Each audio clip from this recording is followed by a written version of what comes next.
Frolicking with Impunity. When I was a little fellow, my dad and granddad went in together and purchased a Caterpillar. It was a dandy little farm tractor, a 1929 with a blade and disc, a spring-tooth harrow, and everything one might need to till the ground. In order to start the thing, you had to hand crank it, just like a Model T Ford.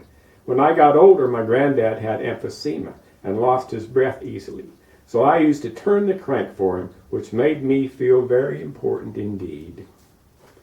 When they first brought the little tractor home, Dad, determined to make good use of his investment, tilled up every inch of our acreage that was remotely susceptible. Some that weren't. One row of my neighbor's parsnips and several of Mom's flower beds, too. And then he seeded and fertilized it exceedingly well and waited for the spring rains.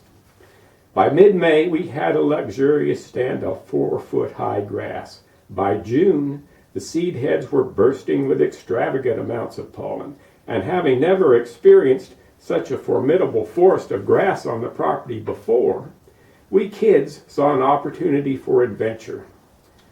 We ran like a gaggle of crazed turkeys through that lush forest, turning flip-flops and doodads and creating lavish clouds of yellow pollen that filled the air and clogged our eyes and ears and noses and every orifice of our youthful, naive anatomies with thick, noxious goo. When I could no longer breathe or see or enjoy our antics with impunity, I felt my way home to Mother, and I assumed a fetal position on our couch, and I squirmed and rocked and moaned inconsolably, and the membranes of my little eyes turned hemorrhoid blue and filled with fluid, and they itched like poison ivy on mosquito bites, and eventually lie panting and pulsating on my cheeks like little Vienna sausages in torment.